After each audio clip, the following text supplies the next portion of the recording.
আইনাৰ আছামিজত আপোনালোকক আকৌ স্বাগতম। যদি এই ভিডিঅ'টো ভাল লাগে তেনেহ'লে লাইক আৰু সাবস্ক্ৰাইব কৰিবলৈ নাপাহৰিব। আজিৰ ভিডিঅ'টো আছে ইউটিউবাৰৰ ওপৰত। যেহেতু ইউটিউবাৰসকলে অৰ্থাৎ আমি সদায় কি কৰোঁ, বেলেগৰ ক্লিপছবিলাক ইউজ কৰিবলগীয়া হয়, লগতে অডিঅ'বিলাকো আমি ইউজ কৰি থাকোঁ আৰু লগতে ফটোসমূহো আমি ইউজ কৰিব লাগে। সেইকাৰণে কেতিয়াবা কি হয়, আমাৰ ভিডিঅ'সমূহত কপিৰাইট ষ্ট্ৰাইক আৰু কপিৰাইট ক্লেইমছখিনি লগাটো স্বাভাৱিক। গতিকে এনেধৰণৰ ক্লেইমছ আৰু কপিৰাইট ষ্ট্ৰাইক লাগিলে আমি কি কৰিব লাগে, আজিৰ ভিডিঅ'টোত মই ক'বলৈ ওলাইছোঁ কপিৰাইট ক্লেইমছৰ বিষয়ে।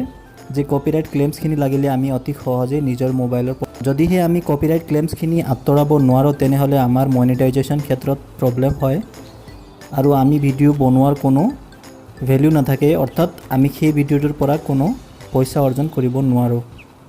গতিকে ভিডিঅ'টো স্কিপ নকৰাকৈ শেষলৈকে চাওঁ আহক। প্ৰথমতে আমি ভিডিঅ'টো ক্লেইমছ লাগিছেনে লগা নাই তাৰ কাৰণে আমি চাই থাকিব লাগে। আমি ক'ত চাম, আমি YT ষ্টুডিঅ'ত অ'পেন কৰি ল'ম। গতিকে মই দেখুৱাই আছোঁ কেনেদৰে আমি চাম। প্ৰথমতে মই মোবাইলত YT ষ্টুডিঅ' অ'পেন কৰিলোঁ আৰু ডেস্কটপ ছাইটটো কৰি লৈছোঁ। এতিয়া ইয়াত দেখা পাইছে মোৰ এটা ভিডিঅ'টোত কপিৰাইট ক্লেইমছটো লাগিছে।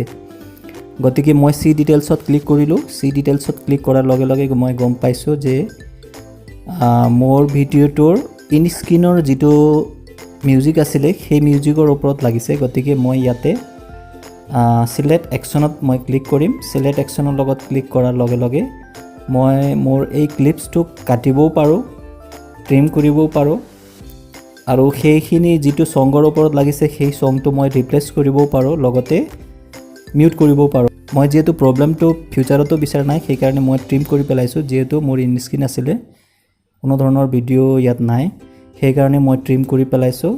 তাৰপিছতে ইয়াত কণ্টিনিউ বাটনটো আছে। কণ্টিনিউ বাটনটো ক্লিক কৰাৰ পিছত আকৌ এবাৰ ট্ৰিমৰ কাৰণে ৰিকুৱেষ্টটো কৰে। গতিকে ইয়াতে ট্ৰিম কৰি ল'লে সেইখিনি গুচি যায়।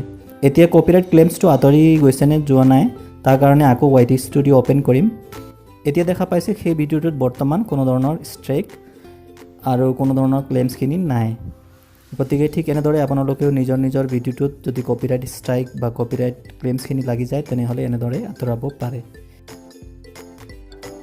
ভিডিঅ'টো চোৱাৰ বাবে ধন্যবাদ।